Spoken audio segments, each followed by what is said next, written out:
Hey, I'm Zach, and we're learning Set the Table by Ritt Momney.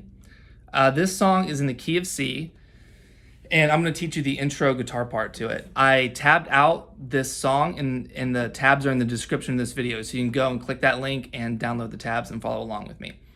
The first chord is C, and we're just going to play a C power chord on the A and D string. So this is the 3rd fret, and then the 5th fret.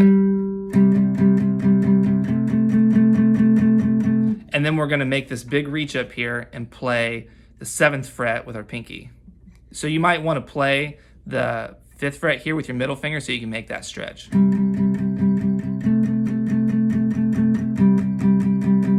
Okay, so that's the first 2 bars.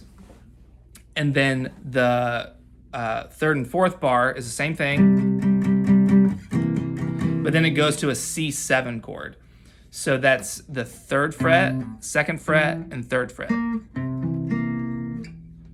you're going to want to play the 3rd fret on the A string with your middle finger, then 2nd fret with your index, and then 3rd fret with your ring. Okay? So those are the first 4 bars. I'll play them for you.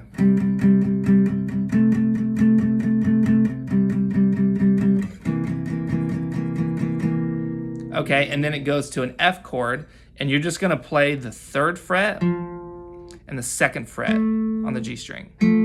The 3rd fret on the D string and 2nd fret on the G string.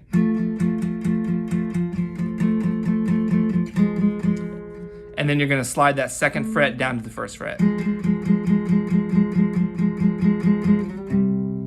So let me explain kind of what's going on in this guitar part, because it's pretty simple, but there's some cool like music theory going on here. So the first chord's C, and then it's basically a D major chord over C. So you could play it like this too. So imagine playing a D major chord like this, and then putting C in the bass. So that's a C. So it's kind of, so it's like basically a D major chord over C, like a triad over a different bass note. And then the 3rd and 4th bar, it's going back to that C. And then this is a C7. And so what this is doing is it's making, it's called a secondary dominant, where they're playing a 5 chord of a different destination, basically. So in the key of C, the 5 chord is G. But in this case, we're going to play a dominant chord, and that creates some tension to go to the 4 chord, which is F. So secondary dominant chords are dominant 5 chords that have different destinations in the key.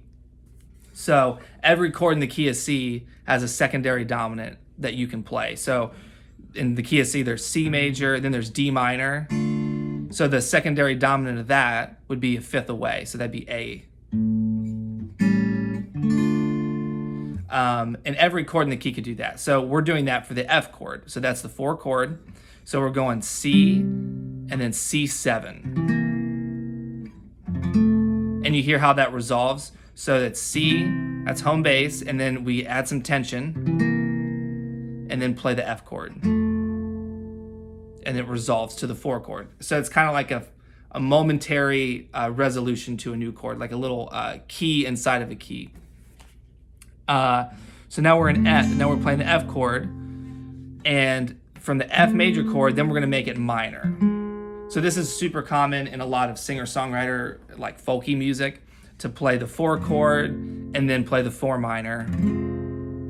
And it's kind of sad sounding when you play the 4 major to the 4 minor.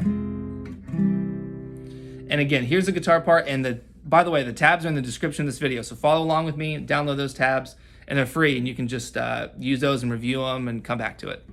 So I'll teach you the guitar part one more time.